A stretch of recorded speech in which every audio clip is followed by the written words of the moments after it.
Was it the third week of May? It is. It is indeed. And you've been busy. This has been a very busy week. And it started out on a really, really sour note because Monday's first commentary was the Death Star destroys democracy. That's the story you told actually in our last podcast as well. Yes. The podcast being This Week in Common Sense, starring you, Paul Jacob. And this is where we cover the stories that appear this week in thisiscommonsense.org, which you write 5 days a week. So all that stuff, we can get it right out of the way, right at the beginning.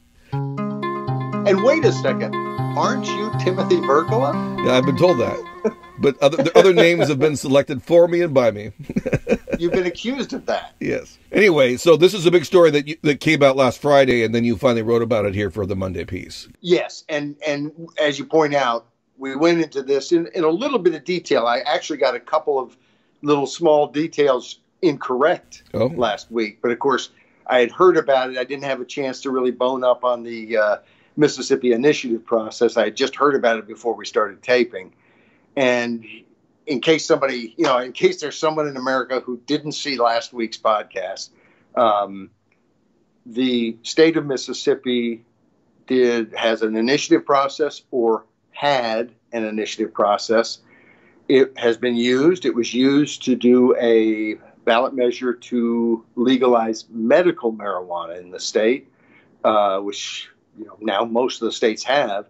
And someone challenged it, and they challenged it on the basis that the initiative process itself had not been properly set up.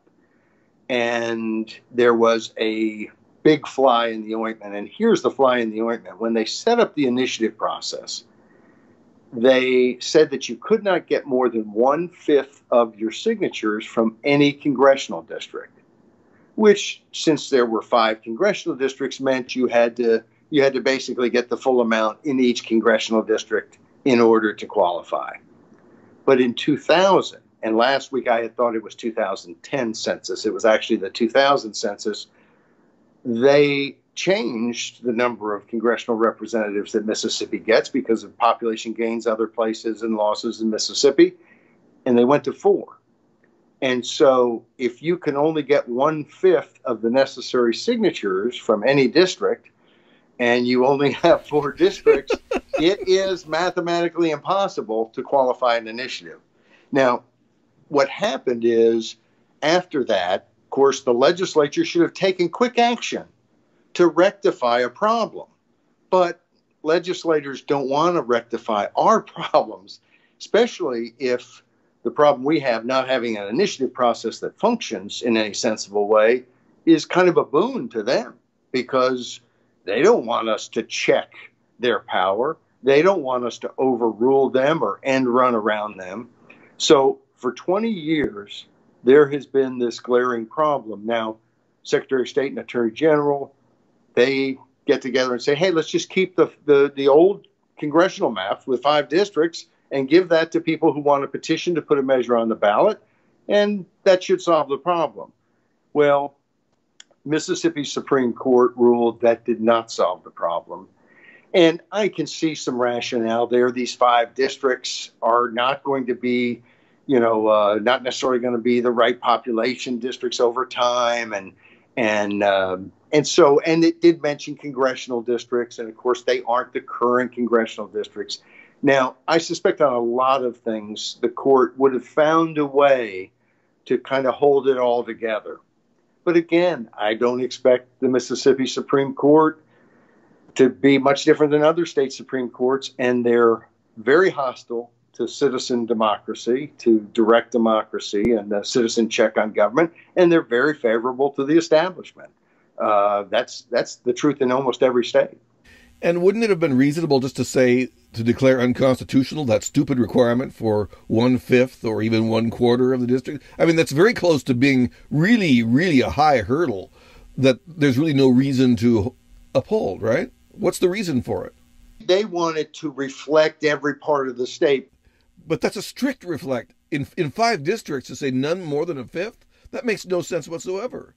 In 5 districts, it makes more sense to none more than 1/3 or something, right? Right. You could see some. The other thing is, it is an absurd requirement when you only have 4 congressional districts. It's a completely absurd requirement. And you would think that the court might have looked at it and said, well, that's absurd. We can't enforce absurd rules. I mean, what if they had miswritten it to say you can only do an initiative if 50 people are, executed at sunrise? Well, I don't think the court would have said, yep, that's what you have to do. I mean, it'd be insane. And this is an insane requirement. The court could have ruled differently, but the court did what it did. And to me, it points up the real problem in our society. And that is we are a representative democracy that just doesn't have any representation. And it's a big problem. For 20 years, this process is screwed up by this one little thing, and the legislature never gets together and fixes it. That tells me they're not representing the people of Mississippi. They're representing somebody else. And so anyway, I think you're going to see, if I have anything to do with it, and I hope I do, we're gonna fight in Mississippi, and we're gonna push that legislature to permit the people they represent to have the power to check their power. And it will be, until that day comes, people will know Mississippi's legislature is not representative of the people of Mississippi. It is an illegitimate body until it fixes this problem. And I think you'll also see a battle against those legislators blocking this change coming from the left and the right and the middle and everywhere, because there have been a number of things that have been changed by the initiative process that have widespread support across all spectrums. And there are things that the conservative pro-life movement wants to do. There are things that liberal folks want to do. And in Mississippi, I think I don't really see medical marijuana as a left-right issue, but they would probably see it as more left. They changed the state flag by initiative, and I think that may end up, being thrown out as well. And now they've got to go through that again. Did we use the state flag in the image for that episode? Yes. So they have "In God We Trust" with a flower on it. Is that a magnolia? Yes, it's the Magnolia State. Oh, okay. Well, so that's things I don't know about the South. There's a lot I don't know about the South, and that was one of them. Well, I grew up in Arkansas, and since we always had the saying, thank God for Mississippi, because Arkansas might be 49th and something, but there was Mississippi at 50th. And I have several friends. I have friends from Mississippi, but I have several friends from Alabama who said, that's funny because we said the same thing. So poor Mississippi was, Alabama and Arkansas were kind of leaning on Mississippi to come in last. The truth is, because Mississippi has this initiative process, or had, and hopefully will have again, it is a more dynamic state than the other southern states that lack this process. And I remember moving from Arkansas in 1990 to Washington and thinking, in Virginia, where I was going to be living outside of Washington, Virginia is probably a more, I didn't think much of the robust political system in Arkansas. Virginia is probably a more competitive, robust political system. Boy, was I wrong. And the big difference is that in Arkansas, if the legislature, which is, I think, one of the worst legislatures in the history of the world, if the legislature doesn't do what the people want, or does things that the people don't want, there is at least an initiative process, which, just as an aside... Well, we've frozen. The bottom line is that Mississippi has just been stripped of a tremendous citizen check on government. And there's a real question about whether they'll be able to get it back. Whether they have enough control on their legislature to get back this process that checks the legislature.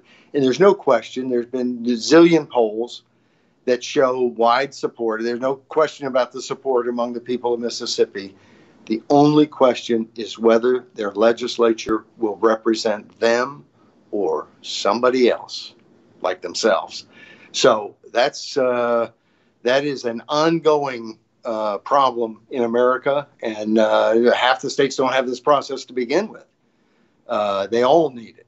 Doesn't it seem odd that you don't hear somebody making this exact case on this kind of issue and using this as a campaign issue? Do they ever use this kind of stuff? Occasionally. In fact, a lot of times the person bringing initiative and referendum to a state is someone running for governor and then gets elected as governor and does it. It was a Florida governor. I'm not sure if it was Lawton Chiles or who it was.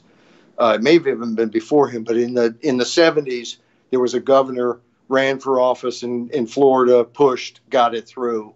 But it's been that way. I mean, California got its process because Hiram Johnson ran for governor on bringing the process to California. It was wildly popular and was able to push it through the legislature. The change, I think, in modern times is that everything has become so left-right. But on this issue, the left and the right are united. The left and the right establishment, big labor, big business, the Chamber of Commerce, the teachers' unions, they're going to be walking hand in hand against any sort of citizen check on government, which is a sad commentary on both of those groups. The people, left, right, and in between, are, not everybody, obviously, but overwhelmingly, 60, 70, 75, 80% of the people are going to favor initiative and referendum and having this check. So, but it's become very difficult to get more states because the amount of money. Years ago, we did a poll in Connecticut because every 10 years or 20 years, they have an automatic question on the ballot. Do you want a constitutional convention to maybe propose new amendments, write a new constitution? And these are usually not very popular.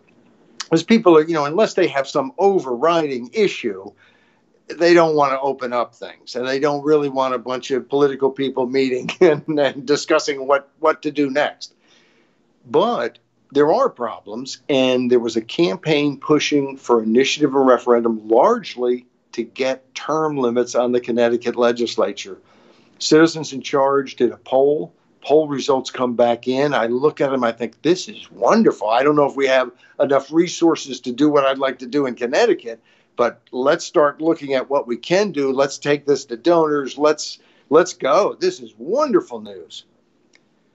The national, not the Connecticut Teachers Union, the National Education Association, the national umbrella, big muscled public employee union dropped $2 million on TV before we could say boo, raising all kinds of fears about the process.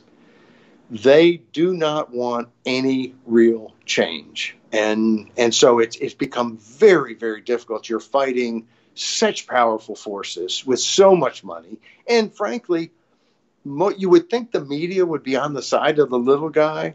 No. Just so rarely it's just so rare that they would ever be in charge because they don't trust the little guy either. They don't believe in democracy. And I'm saying it's not true for every journalist. And I apologize if you're a journalist who believes in citizen check, but I'm telling you, you're in the minority because again and again, they want experts. They're journalist experts and they want to talk to politician experts, and those politicians will go to public policy experts, and all the experts, we're just supposed to be spectators. We're just spectators who cheer at the right times or don't, and who are told what to do.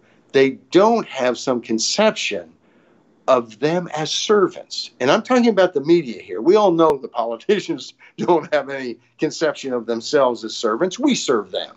I mean, I know that the rhetoric is the other way, but we all know the reality. But I'm telling folks, the reality is that most of the media doesn't have that conception that they're giving us information so that we, in our wisdom, can make decisions. That's why, as we've talked about on this podcast again and again and again, and we'll keep talking about, they have to spin everything for us. They can't give us too much information. They don't want to cover this story because we might not take it right. And they have to just weigh everything because they have an agenda and they're the experts. And frankly, a lot of times they look at the public and they don't like the way we vote and they think we're stupid because we don't agree with them. And if that is rampant among politicians, it's rampant among all the other sycophants who are hanging around Washington or your state capitol. And saddest of all, it is rampant in journalism, in the media, at your state capitol and in Washington. And it's a huge problem. And it's why so many people are podcasting, whether they're saying what I'm saying or they're saying the opposite. They know that they've got to find some way to reach the people because reaching them through the media has become nearly impossible. It does seem weird that that's not a bigger issue every race, or, you know, I mean, it seems like that would be an issue that would come up, just how ill-served citizens are by their representatives. So you have every almost every place in America has a state senator and a state representative, neither of whom serve most of the people of their districts. And yet when they're challenged, it's not a huge issue. Tuesday, the title really says it all. Pardon all the non-criminals. And we got a tremendous response to this piece. And it was interesting because I was a little surprised at it. You know, it's not like I was saying anything radical, but in a sense, the public policy I was advocating is awfully radical. What we were talking about is that Governor DeSantis in Florida came out and said he was going to basically pardon anyone who was facing any legal jeopardy because they had violated some mask mandate. And he made the point that, look, we're trying to help people. We're not going to force people to take some medicine they don't want to take or to do something they don't want to do when it's about their own health. And that it just wasn't government's place to be mandating this and then coming down on people and trying to enforce it. Now, some people might disagree with that, but I think we all see a lot of issues. And of course, for libertarians like me, the drug war has always been a big mistake. And so many people caught up in it and their lives, harmed, if not ruined in some cases. And, I think these people should be pardoned. And I think we ought to end that war. And even as we're ending that war in a lot of states with these initiatives passing, at least on marijuana and some and psilocybin mushrooms and other things passing different places in the country, you can see the change coming. But you want to make sure that the people who were caught up in the dragnet before the change don't sit in some jail cell for years. And, DeSantis is not where I am on the drug war. And so that's not an issue where he's going to be pardoning people. But take both of those off the table. There are a zillion other cases. Sometimes it's a case where the circumstances just weren't taken into account. Other times it's a law that really should not be enforced in the way they're trying to enforce it. And so anybody could disagree about what should be a crime or shouldn't be a crime, or what's behavior that shouldn't be, we shouldn't come down on so hard, or that we should. But wherever you believe someone is in jail who really isn't a criminal, they ought not be in jail. And that seems to be, I don't know how you argue with that. Oh, I don't think they're a criminal, but because of whatever circumstance, let's let them rot in jail. And I made the point that, we would be better off if people in elective office, the people who have this power, governors, the president, if they spent about half their time trying to help people get out from the criminal justice, maze that maze is too nice of a word. What's a really horrible word for it? But the mess that our criminal justice system has become, and the draconian mess, that's something that we ought to all be together on. And again, we may disagree on individual cases, but if you're not a criminal, you ought not be rotting in jail. And I was really heartened by the response. And I also noticed how across the spectrum, and then, obviously some of the people who might respond, leave a comment or on Facebook, leave a comment or something. I don't know where their politics is, but on friends of mine who I do know where their politics is, I was really heartened by the fact that I saw liberal friends and conservative friends both saying this is something that needs to be done. And it's so doable. You don't have to, and governors don't have to convince the legislature to go along with them. There's not a lot of politicking or process. They don't have to really work hard. They've got to get some people to look through cases and find cases where this person doesn't belong in jail and help. So were your left-leaning friends for not persecuting, like I like to put it, people who wouldn't wear masks? Because the left-leaning friends I know seem to be mask harridans. They seem to be really nasty, pushy, yell at you in this. They seem to be really, really acolytes of the forced mask wearing. I call them the masked vaxxers. I think there's an element of fear there. And I don't know your friends, so I'll just speak for some of the folks I know who seem to have this, I can't believe so-and-so wasn't wearing a mask. There's fear. And so they're frustrated, they're scared, and they're going to lash out at somebody who they think is making it worse, not better. But I don't think in the real world they would take the 10 steps to prosecuting that person, that they would drive across town to serve on a jury to say, you're guilty. And so I think there was I think it brings out the sense that, okay, we're getting to the end of this, and the goal is health and safety. It's not, browbeating people. It's not criminalizing people. But it was interesting. That was really the opening of it. But the commentary went beyond that. And I think it was the going beyond that people were buying into. They were thinking, wait a second, whether I agree with Ron DeSantis, the governor of Florida, or not on this particular one, this is something that we need to take more seriously. And the truth is, way back when Clinton was leaving office and giving a pardon to Mark Rich, who had done nothing to show any sort of remorse, but had given $300,000 to the DNC, we talked about. I remember writing the commentary about mercy and the quality of mercy, which is a Shakespeare phrase, and how this power is only being used sparingly for cronies, and it should be used all the time for regular people who get caught up in a system that's not right. And so this is something we've been pushing for a long time, and I think there's a real audience out there who wants it. So I do think and again, I think it's an area where people will have disagreements about an individual case or about whether violating drug laws or some other law really ought to get a lot of mercy, or maybe we ought to get tougher. But I think we can all agree, if you believe that this person is in jail and is not really a criminal, if that's your belief, like I might disagree on something. The truth is, I can't think of any case in which I think the person should be in jail, but somebody else doesn't. But let's say the January 6th Capitol riot.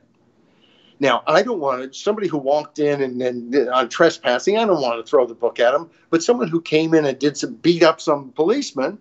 Well, if someone said, let's just pardon them, I'd be against it.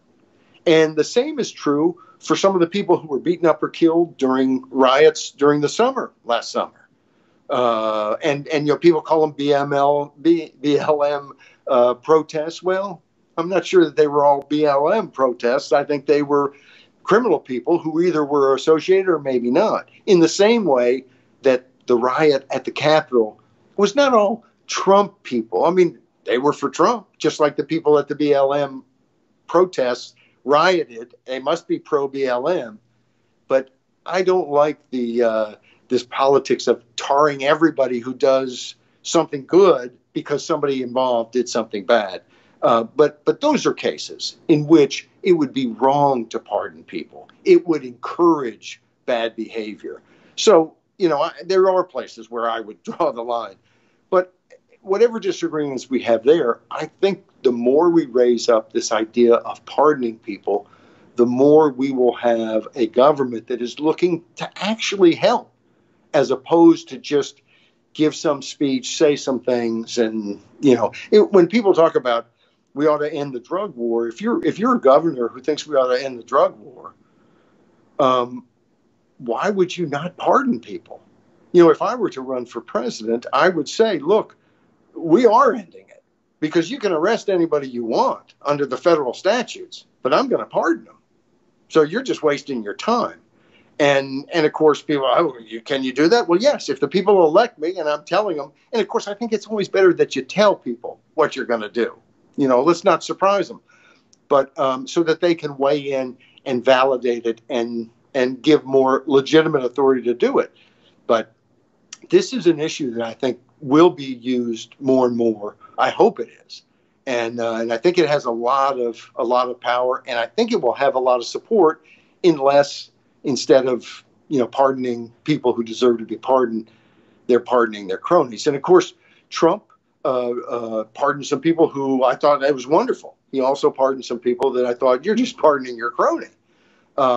There's a big difference between those two, and the public will understand that difference. Now, one of the themes of the piece was the coronavirus business. That was the basic thing, and you were on DeSantis' side for treating people, laxly for not wearing, mercifully for not wearing the mask.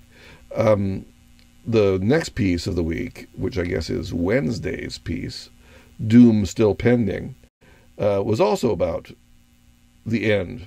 You mentioned sort of that we're coming to the end of COVID. I actually think COVID's going to be with us forever. I think it's just going to take place of the flu. But here we have an interesting case of the change of policy. When I say I think we're getting to the end, I'm not talking about we're getting to the end of COVID as much as we're getting to the end of the insane governmental response to COVID. That I think we're getting to the end of people being willing to put up with lockdowns. We're getting to a point where the virus is not going to be as scary to people because it's not going to, I don't think it's going to be spreading in the same way. And I think over time, people are going to realize, this is not the most deadly disease that's ever existed. In fact, its lethality is tiny compared to some other viruses and diseases. And that, in a sense, we're coming back to a more normal, rational approach to it. But speaking of rational approaches, this piece really talked about Rachelle Wolinski, who is a doctor and an epidemiologist, I believe, and is the new head of the CDC. And of course, people may remember this was the woman who said she felt this impending doom, which it just seems to me that if you're the head of the CDC, talking about feelings of impending doom, I mean, tell us what the science is. If doom is impending, tell us that. But don't tell us you feel impending doom as if it's like, I'm not interested in what your feelings are. I'm interested in the science. Isn't that what we're all supposed to be following? So that was kind of silly. And of course, she also did the usual, not the usual, but kind of the obnoxious, I'm talking to you as a wife, mother, daughter, and look, talk to us. If you're the CDC, I got a mother. I've got a wife. I have daughters. I don't need your help there. I need your help as a medical professional. So I kind of go into it with a little bit of skepticism that she's got her head in the right place. But it's also that we're, we're being told things sometimes that don't sound right. And then days later, weeks later, months later, we find out, no, they aren't right. And of course, as I said early on, as this pandemic hit, I made the point that I think we ought to be very generous in forgiving public officials for making mistakes. None of us have been through this unless you're 100-something years old. And it's a new disease, a new virus. We don't know everything about it, and we're going to make mistakes. So that's the way it is. However, making purposeful mistakes, lying to us, that's something altogether different. And from the very first with the masks, they gave us all this garbage. And look, I didn't see it as garbage the first time I heard it. I just was a little skeptical why we shouldn't wear masks. And then we're told, well, we shouldn't wear them because somehow it's going to be counterproductive. You're more likely to get it because people don't know what they're doing. And then it kind of comes out what most people suspected anyway, that they're trying to protect the medical professionals to be able to get masks. But that never held up either, because it was the N95 masks were already in short supply, and giving a nurse or a doctor, a regular mask instead of an N95 was not really the same thing. An N95 mask is going to keep aerosol germs, airborne germs out of your nose and mouth. A mask that's not an N95 mask is not going to. And so anyway, we wrote early on about why are they lying to us about masks? That's a really stupid move. It's a stupid move because we ought to be told the truth. But it's no matter what your good cause for it was, once we know you're going to lie to us, we can't trust anything else you say. And in this particular latest case, we have this woman, the head of the CDC, going to Congress and testifying on Tuesday of last week, testifying that no, we need to keep masks. We need to stay strong on wearing masks and so on. When the day before we happen to know for a fact that she signed off on ending all this mask stuff and on a new policy. Now, you can kind of understand, well, I got to testify before Congress tomorrow, and I've written all this testimony out. And so it seems like, it'd be really tough to change it all. But you went to Congress and you testified in a way that you just knew from what you had done the day before was not accurate. That's not good. And of course, it caught people by surprise. A lot of folks who aren't so fond of the mask. And I have to say, personally, I had in 2019, I had traveled to Hong Kong and to Taiwan. I had seen I was surprised by how many people I saw on the streets there wearing masks. Well, culturally, that's something they do. If they're sick, if they've got a cold, they're going to wear a mask when they go out. If they have some sort of respiratory problems, they might wear a mask to avoid pollution and other things. It's something they do. It seems to make a little sense. It may not make as much sense as they think, but it's not something that people in America do. So it's understandable that we're not going to take to it as quickly. But so I immediately thought, well, gee, maybe they're onto something. Maybe we ought to be wearing masks. And it seemed to me that our government was, in essence, trying to trick us into not wearing masks so they could protect the supply or whatever. I don't like to be tricked. And I think they would have been better off, as I said in the commentary at the time, telling us the truth and asking us to do the right thing. Don't grab N95 masks. Grab the next best thing you can grab. Tell us what to do. We'll rise to the occasion.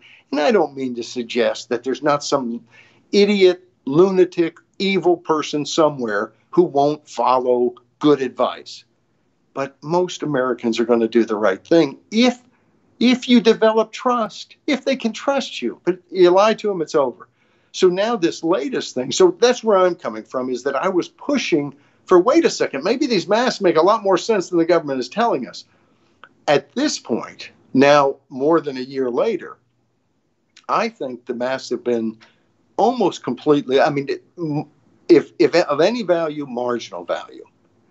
And I think that just because we've all been wearing masks and COVID has surged and gone down and surged back up, and it hasn't seemed to follow whether we were wearing masks or not.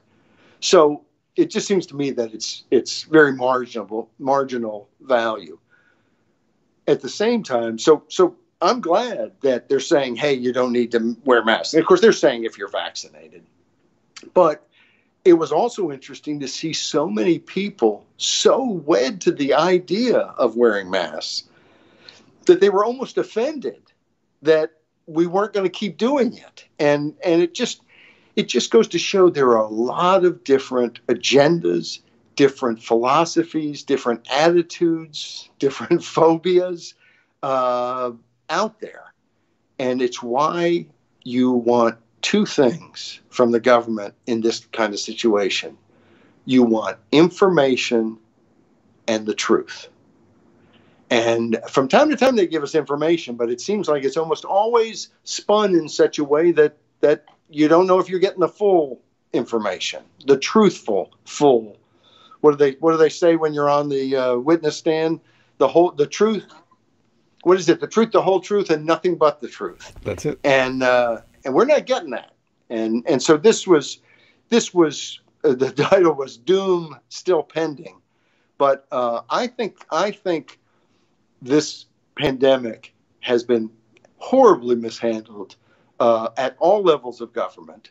Not everybody, but by and large, and the very crux, the foundation of that mishandling has been a lack of honesty, a lack of respect and trust in the public. And when I think about how much people in public office should trust the people and how much the people should trust those in public office, it's not close who deserves more trust. And I think that the people in public office can trust the people of this country. And I think the people of this country, unfortunately, cannot trust the folks in public office, which is sad. Especially sad when you've got a pandemic, a 100-year event that people need information about and need the truth about. And we're just not getting it on so many levels about this disease. They're just not being honest with us. And it's not just the masks. It's that there's been a lot of disinformation and half-truths. And, one of the ways to con people is to give a plausible idea. That's how you make the confidence trick works, by giving a plausible notion and then getting people to latch onto it and then get them to do something not in their interest based on this plausible thing. So the whole mask business, I think, was crucial to getting us into getting universal vaccination. I think universal vaccination, and there's a lot of doctors who agree, is the worst possible thing to do in a new epidemic. And it's not a normal vaccine, so I'm really against all kinds of the vaccines. I think it's a bad idea. And I don't think anybody in 2019 who would have been told what the nature of the illness really is, not what they've been hyped a bit. I don't think anybody said, oh yeah, we all need to all the world needs to be engaged in experimental gene therapy. I don't think that's what would have been in the response of anybody with any brains whatsoever. But it is something that's been pushed, and I think it's a con job. So I'm even more negative than you, because I think this is a confidence game. Yeah, and I'm not quite where you are, but I see where you are, and I don't have a whole lot of arguments to say, oh no, how could you possibly think that? I am focused because I certainly want to travel and outside the country as well. And I suspect that I'm going to have to be vaccinated to do that. But one of the reasons I have waited to get vaccinated is that I had COVID. Right. And the person who I got COVID from was tested, and they had it. And then I was tested afterwards for the antibodies, and I had the antibodies. And it's possible that when you have COVID, those antibodies are not as effective as this vaccine will be. And that seems to be what they're saying. But I don't feel like we're getting the full info on that. I think they're lying. I think point blank they're lying. I don't think we can trust them on that. I know at least one person, Ron Johnson, who's the senator from Wisconsin, Republican senator, said that his doctor told him his antibodies from having COVID were better than the vaccine. Now, again, most of us are not medical doctors. We haven't studied anatomy and diseases and all that kind of stuff. And of course, we know doctors are going to disagree. They're not all going to see things the same way. But I feel like there is such a rush to tell us what to do, and that, oh no, those antibodies, I've heard that the antibodies only last 3 months, or, but that the vaccine, somehow it's all gone and you're safe forever. Well, neither of those seem to be true. And it certainly is possible that the natural antibodies from having had COVID are not going to be as effective as this kind of modified gene therapy type thing. That's certainly possible. But it's also possible that they are. And of course, we wouldn't necessarily know because it hasn't been around long enough to know for sure how long either of these works. And of course, then they started talking about we may need another booster shot for, even after you've had 2 shots of the vaccine. Again, I'm not saying, geez, the vaccine is crazy. And you kind of think it is crazy. And more, not so much that the vaccine itself, that you have some scientific knowledge that it's going to, make you grow a horn out of your head, but just that, boy, we're sure just spreading this all over the world without having had a lot of evidence that this is exactly the thing to do because it's so new. And they didn't test it on pregnant women, for instance. Or even pregnant mice, from what I understand. I mean, I could be wrong on that, but there's a lot of evidence. There's a lot of anecdotes out there about women with lots of problems with their menstrual periods, and there's spontaneous abortions and things like this. We'll see how this comes out. But if you want to talk conspiracy theories, there are a lot out there. There are even major doctors who say that this looks to them like a means of depopulating the world. So I'm not saying that's what it is. I'm just saying that it really is an understudied set of vaccines. It's not normal vaccine procedure. It behaves differently, and it was the FDA waived, so we don't have the people. That's one of the reasons I said about this 2019 thing, is most people in the United States think the FDA should exist, right? And that it saves us because it makes things longer. It requires longer periods of testing of new medicines. Well, this has all been bypassed under the guise that there is no other treatment and it's a crisis. I don't believe it's a crisis, and I don't believe there's no other treatments. And I think that we've caught them all in both of these things. That is my problem. Like I'm not interested really in, I might hear, oh, that's an interesting conspiracy theory, but let's deal with what we know. And what we know is there seems to have been a massive disinterest in how you treat COVID.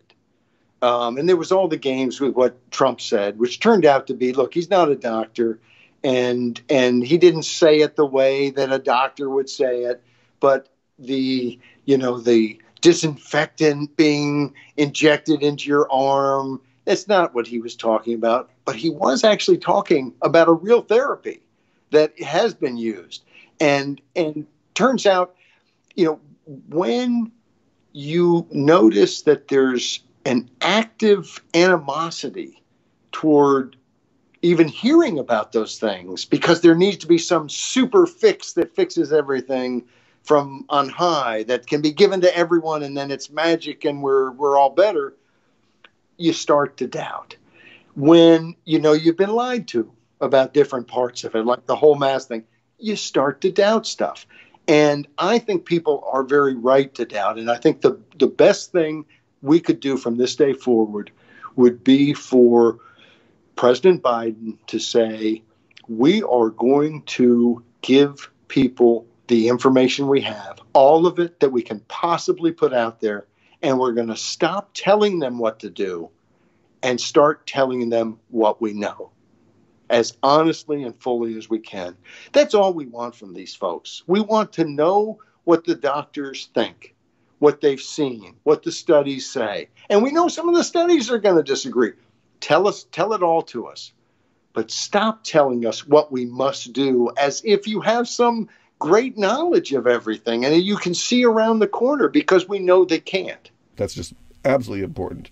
The other thing is that I think that the reason we've been all hornswoggled, in my opinion, the reason it's a confidence game, is that there is in modern states and society a notion that I don't hold at all and you don't hold either, and many of our audience do not hold, and that's political messianism, the idea that the government saves us, that it's supposed to save us from all our problems, that if we have a major problem, the first thing we should do is look to government. That is not my belief. I think it's a dangerous belief, and it's on that the confidence game of COVID-19 happened, that the planned pandemic. I don't know how deep and how weird it gets.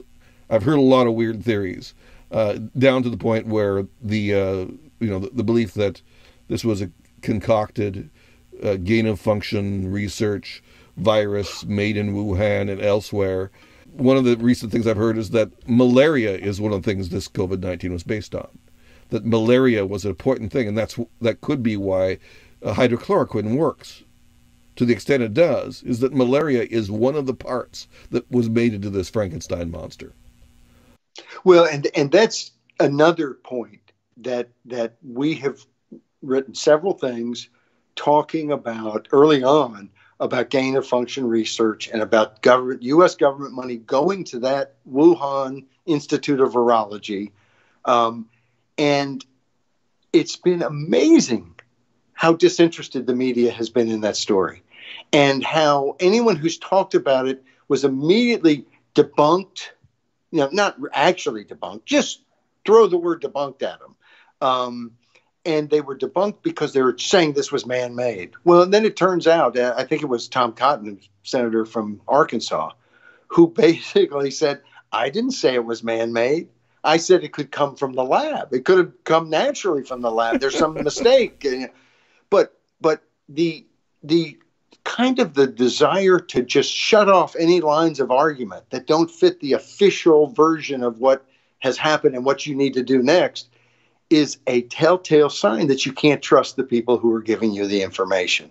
And that's just another one. And we'll keep looking at that. I think it'll be very interesting if we ever find out where this came from.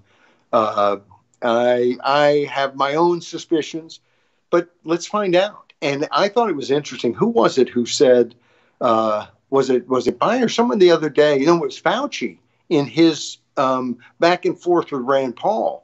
Said, well, I'm all for investigating. And boy, if I were in Congress, I would be pushing to have the most detailed, aggressive investigation into this as possible. And not just looking to see where the virus came, but looking for what U.S. interests, what money went overseas, what kind of gain of function. Look, we're in the middle of this. Let's pull out all the gain of function stuff. Where have we put money? And what are going forward? The Obama administration closed it down, and then the money was going to Wuhan.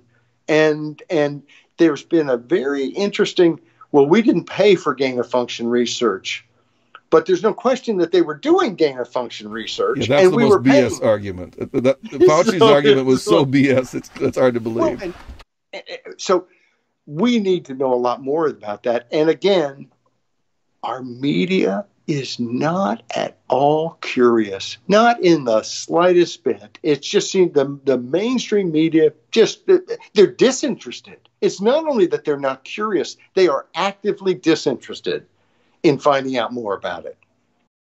Well, that's because they're pushing an agenda, as you've mentioned before. You call it the narrative, which many people use that term. And there are other narratives that play right now, and one of them is the race issue, and you deal with that on Thursday. Lightfoot's dark turn, and that's about the mayor of Chicago, right? Yes, Lori Lightfoot, mayor of Chicago, black woman, first gay person as mayor of Chicago. So she's checked a bunch of boxes, and that's all great. She also said she was for term limits. So I was kind of excited when she got elected. Maybe she would push to get term limits in Chicago. Boy, could they use them. But she also wants journalist limits. Yes. And here's the interesting thing. So let's tell people what happened. This is Lightfoot's Dark Turn at thisiscommonsense.org. And she comes out and makes it clear that she will only give interviews to black and brown journalists, but not white journalists. And I guess, Asian American Pacific Islander folks, I don't know, supposedly it's white, yellow, brown, black. Does that mean that Asians are somehow you're not able to ask questions either?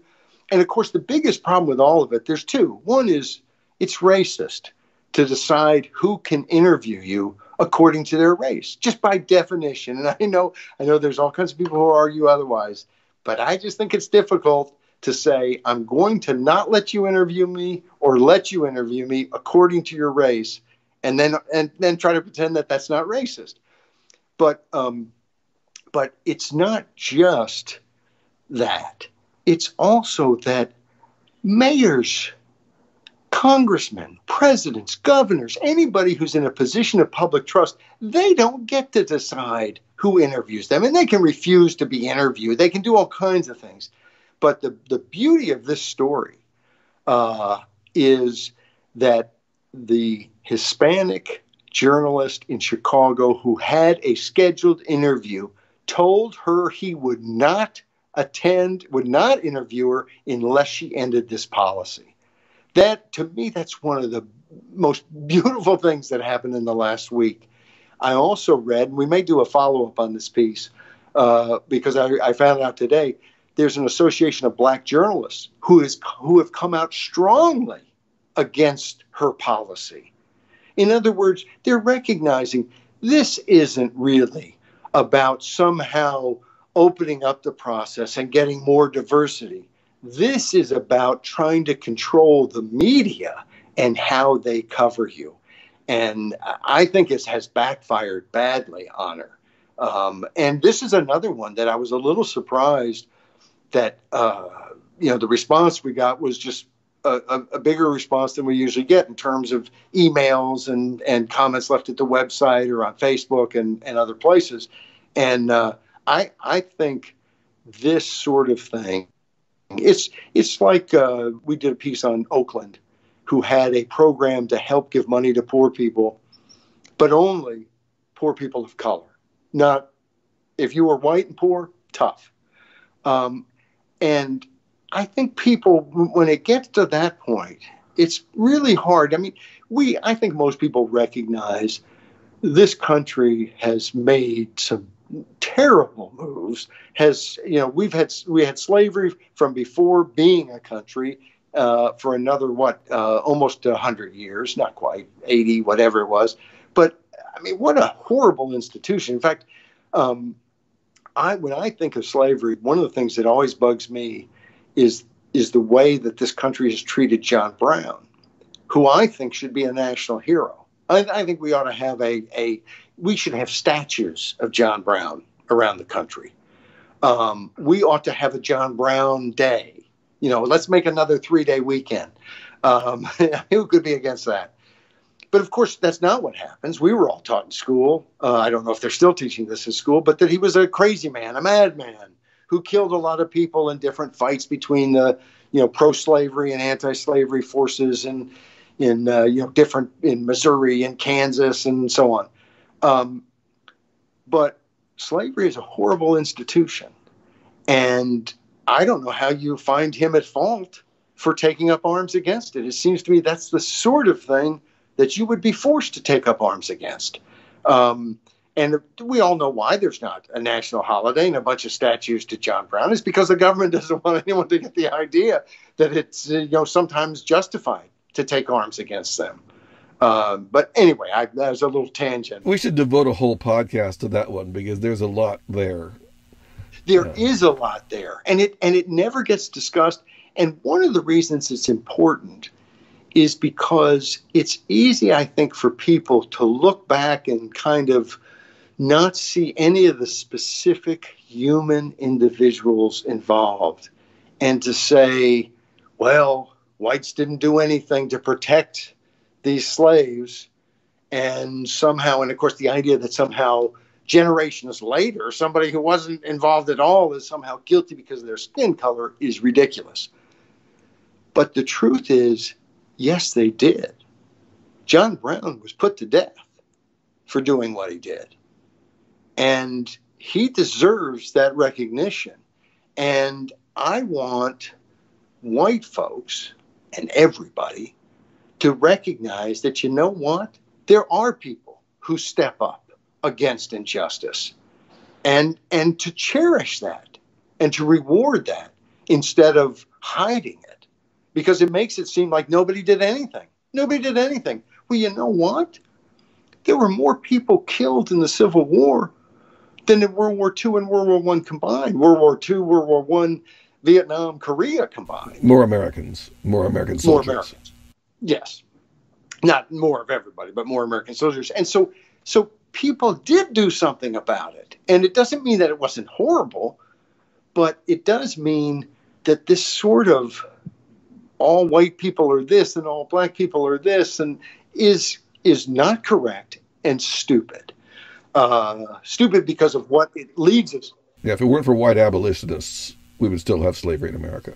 Right. The whole racial element of this doesn't make any sense.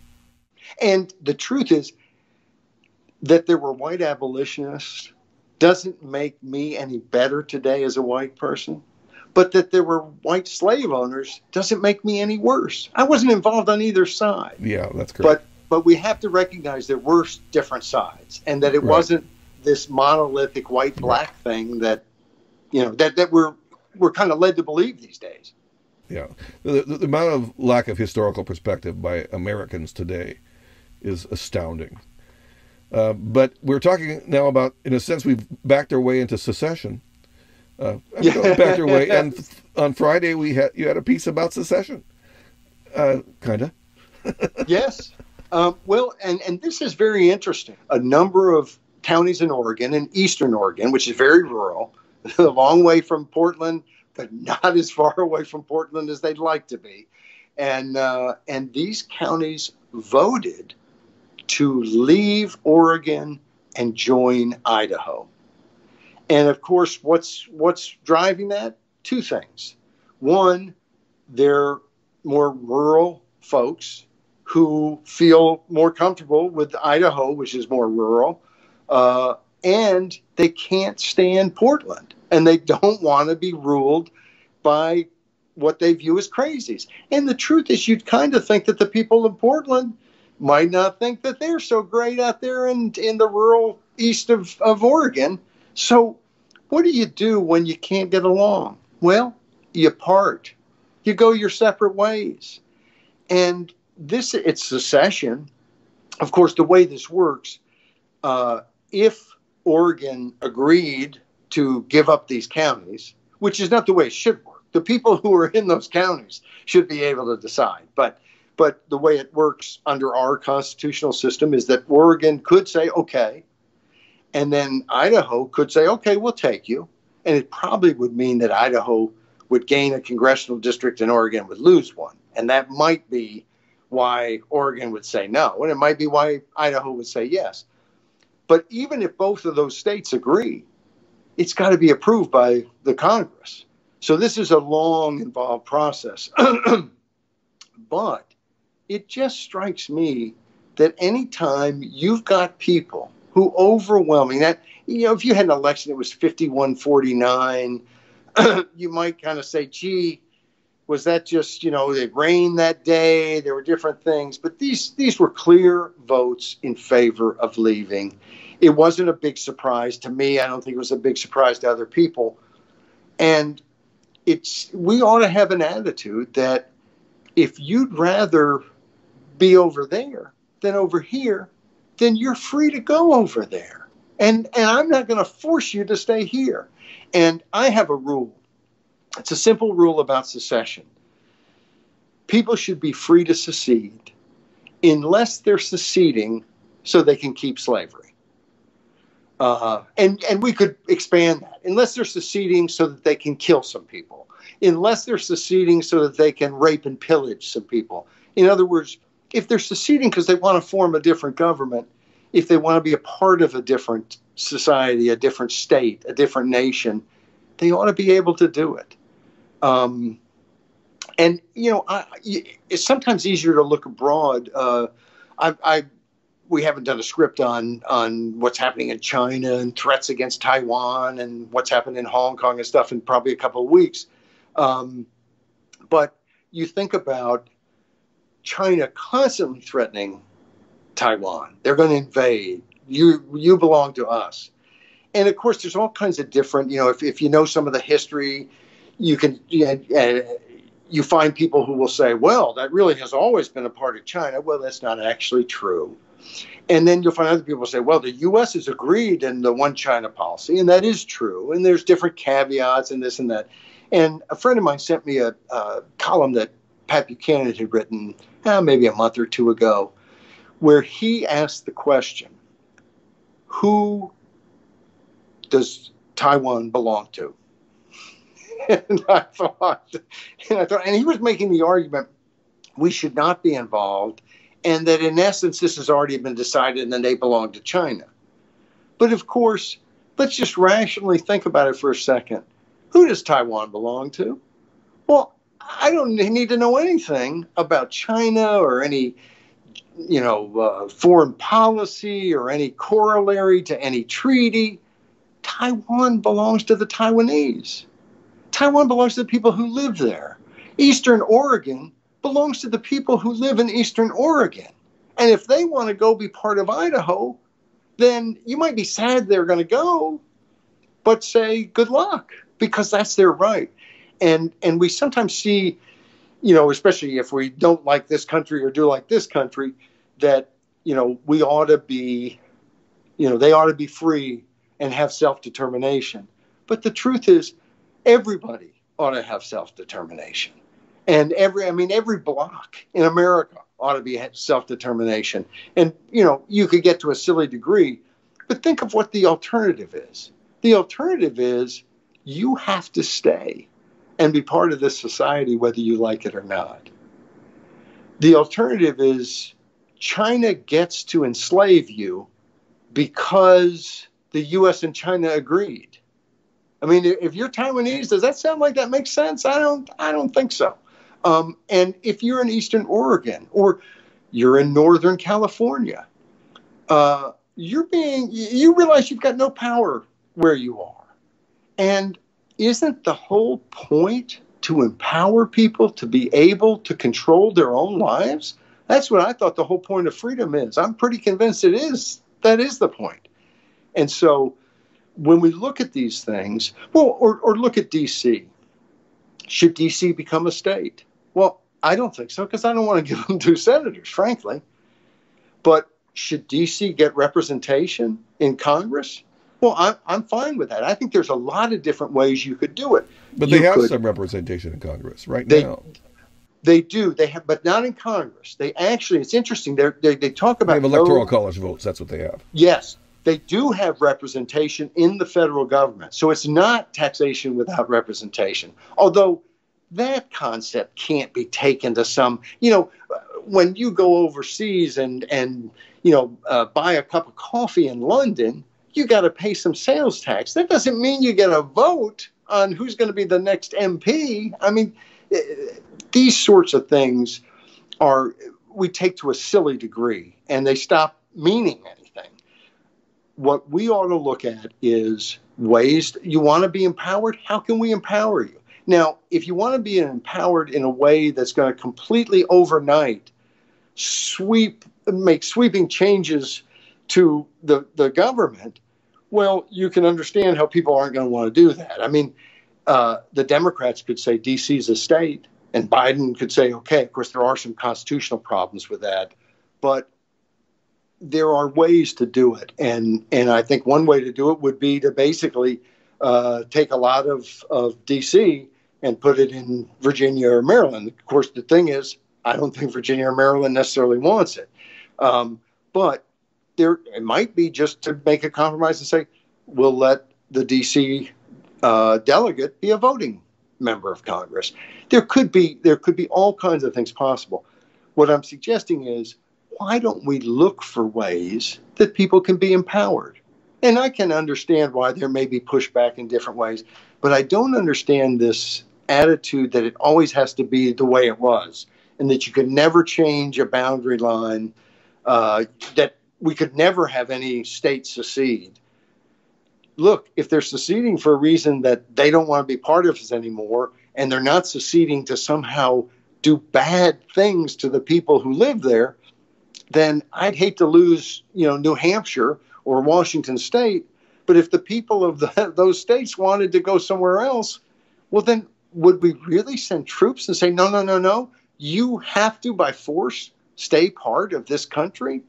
I don't think so. I think that turns the whole idea of freedom on its head. Well, there we are. End of a program. Hot dog. Well, you know what I'm going to do now? I'm going to Disney World. Oh, very good. I'm not actually going into Disney World, but we're just going to go. I'm in Orlando. I came down for a meeting, brought my youngest and the missus, and we're going to go check out some of downtown Disney. We don't have to buy a ticket even, but can go spend money. They're so nice. They'll let you come spend money without even charging you a fee. I've heard that said about Disney before. Okay, very good. Talk to you later. And this is the end of This Week in Common Sense. Bye. Thanks, buddy. Go to thisiscommonsense.org for Paul Jacob 5 days a week. On the weekends, this podcast in both audio and video form. The audio is hosted on SoundCloud. The videos go up on YouTube. And each episode of Common Sense with Paul Jacob at thisiscommonsense.org is provided, in addition to the webpage, as a PDF for easy share. So go to thisiscommonsense.org.